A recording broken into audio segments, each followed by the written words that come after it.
Over the last 14 days, I've traveled to 2 countries with 3 cameras. I want to share what those cameras are and the images I created with each of them.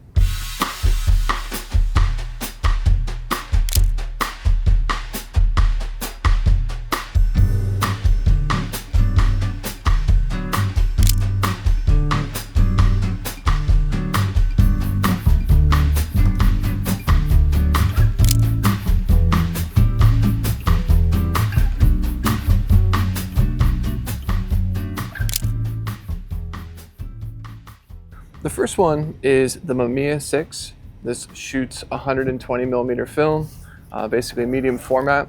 Yeah, I mean, this camera was kind of my attempt on this trip to do a bit more personal photography. I know some of these images will go off to client, the ones that have talent and subject in them, but a lot of them were just sort of these landscapes and different things I saw as I was traveling. And yeah, it was kind of my attempt to slow down a little bit.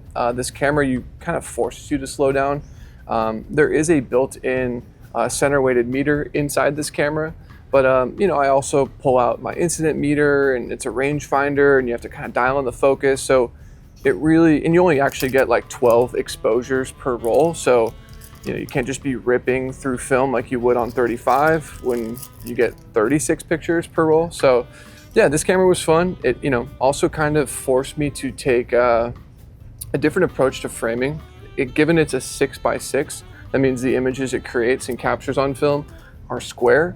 And I feel like we kind of tend to see the world in sort of landscape or peripheral, like wider, right? You know, with our field of view. So to kind of isolate and find different compositions that were square, which was a fun challenge.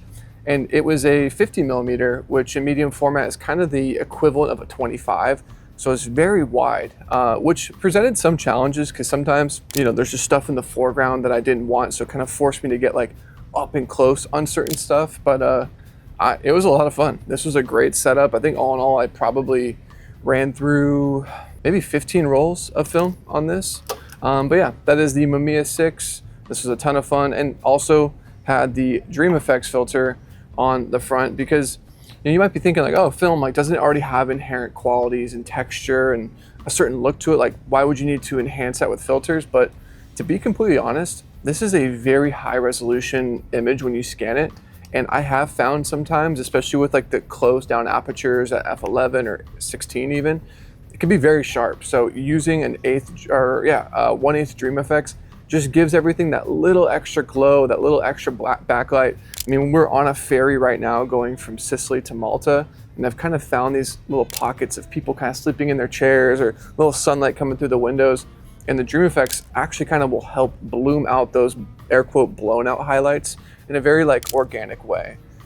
So anyways, that's the Mamiya 6.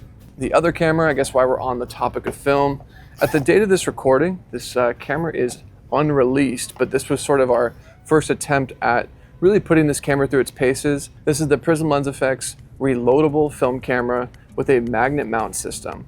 So what's cool is when you buy this camera, you can actually reload it with 35mm film in the same way you kind of would with a disposable camera, where all the settings are kind of locked and you just fire away.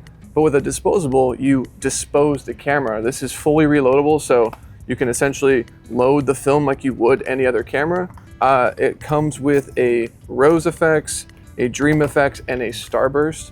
I primarily use the Rose and the Dream, and I'm sure those images will be on screen now, but this was a ton of fun. It has a built-in flash. Like I said, all the settings are locked, and as I'm really slowing down and dialing in my exposure and my framing and my focus with the Mamiya and the digital, I'm ripping burst. This one is kind of more like digital, where I'm just kind of finding a frame, boom. And you know, with how quickly we've been moving, we've been seeing different cities and traveling multiple places a day.